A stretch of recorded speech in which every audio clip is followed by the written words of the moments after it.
우린 지난 시간 기술영업원의 전반적인 근무 환경에 대해 알아보는 시간을 가졌습니다. 그런데 말입니다. 기술영업의 하루 일과는 어떨까요? 함께 보시죠. 안녕하세요, 개스비입니다. 앞에 좀 오글거리는 영상은 잊어주시고 지난 시간에 우리는 기술 영업의 전반적인 근무 환경에 대해서 알아보는 시간을 가졌습니다. 이번 2탄에서는 기술 영업의 하루 일과에 대해서 다루어 보았습니다. 그럼 함께 보시죠.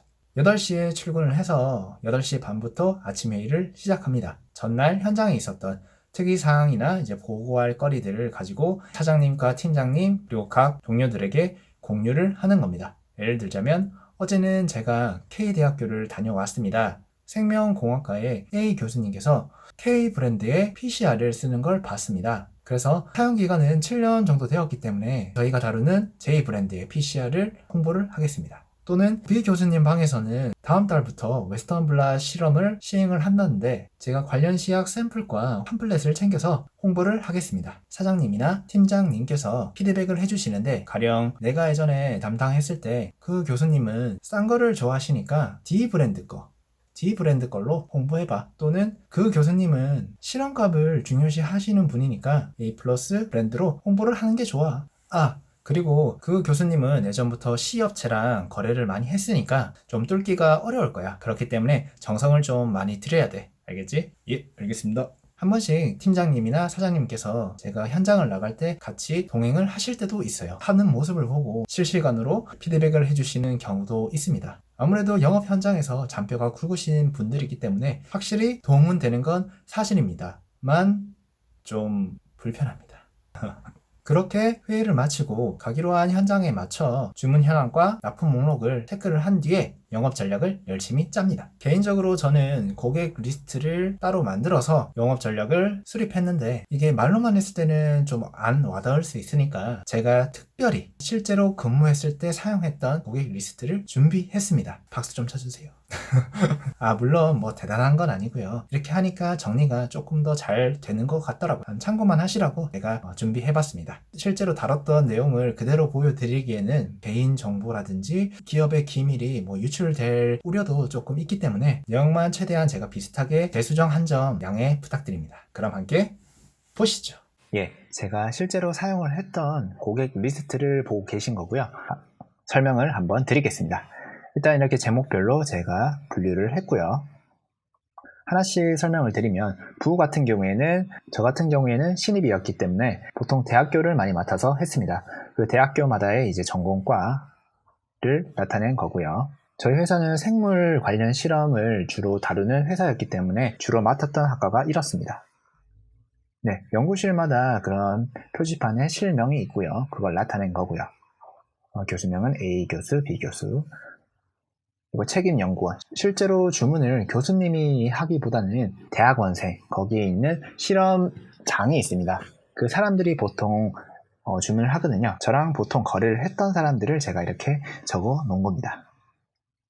그리고 실험을 하기 위해서는 장비가 필요하겠죠. 저희 회사 제품을 쓸 수도 있고 아니면 저희 경쟁사 제품을 쓸 수도 있습니다. 그렇기 때문에 적에 대해서 확실히 알아야 제가 영업 전략을 짜는데 효과적이겠죠.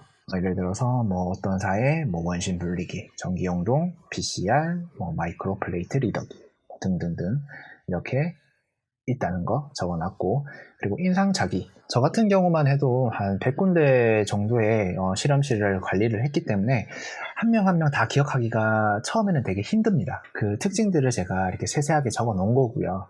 만약에 예를 들어서 피카츄 씨를 제가 실수로 뭐 라이츄 씨다 아니면 뭐 피존 씨다 이렇게 부르면 이 피카츄 씨가 기분이 안 좋겠죠. 그렇기 때문에 이렇게 특징들을 적어 놓으면 기억하기가 훨씬 쉽습니다.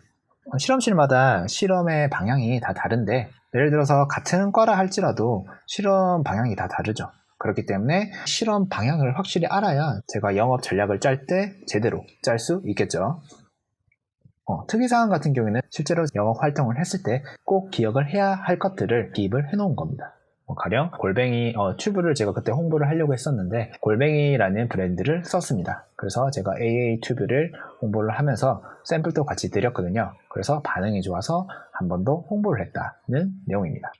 오른쪽을 간단하게 설명을 드리면 보통 제가 영업한 순서대로 이렇게 기입을 한 겁니다. 동그라미 세모 X가 있을 건데 설명을 간단히 드리면 동그라미는 반응이 좋았다. 세모는 그냥 보통이었다. X는 반응이 없거나 관심이 없었다. 세모 X는 아직은 관심은 있지만 지금 당장은 살 수 없는 상황 표시를 한 겁니다. 2007년도에 설명을 드리면 A라는 교수가 2007년도에 PCR이라는 장비를 사용하고 있어요.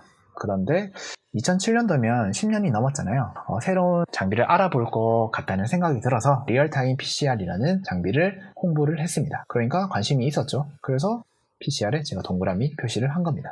이 날짜 표시를 한 거는 보통 주기적으로 이렇게 홍보 활동을 하는데 이 표시를 안 했으면 100군데가 넘는 실험실을 관리를 하다 보니까 정확하게 기억하기가 힘들잖아요. 그래서 그저께도 했는데 또 같은 거를 홍보를 하면 이 피카츄 씨가 기분이 안 좋겠죠. 했던 말 왜 또 하지? 이러실 수 있잖아요. 그러면 효과가 반감이 되니까 한 4월 중순쯤에 하자. 이렇게 꾸준히 홍보 효과를 내기 위해서 최초의 날짜를 표시를 한 겁니다.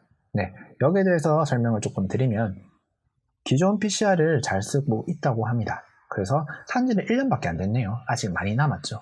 그런데 이 사람이 나중에 막 5년, 10년 후에는 그 장비가 이제 노쇠하거나 이제 고장이 많이 나거나 그때 되면 바꿀 생각을 하겠죠. 지금 당장은 실험실은 PCR 장비에 대해서 관심이 있는 곳이다. 하지만 지금 당장은 팔 수가 없다. 그렇기 때문에 세모 X로 표시를 한 겁니다. 나중에 기억을 해서 영업 활동을 다시 하기 위해서 기존 고객들을 이런 식으로 표기를 했고요. 밑에 세 칸은 신규 고객란으로 편성했는데요. 번째 팁이라는 거는 실험실 가면 스포이드 같은 거 있잖아요. 이렇게 용액을 실험관에 따내는 역할을 하는 거라고 생각을 하시면 되는데 실험실은 웬만하면 팁을 다 쓰거든요. 그렇기 때문에 처음에 영업을 할 때는 보통 공통적으로 많이 쓰는 소모품을 가지고 영업 활동을 하는 게 좋습니다. 그렇기 때문에 처음에는 항상 제 팁을 가지고 보통 한 면을 틉니다. 이때는 제가 글러브로 했었네요. 글러브도 실험실은 웬만하면 쓰니까 그래서 제가 글러브로 이렇게 선택을 한 것 같아요. 이제 외국인이 있죠.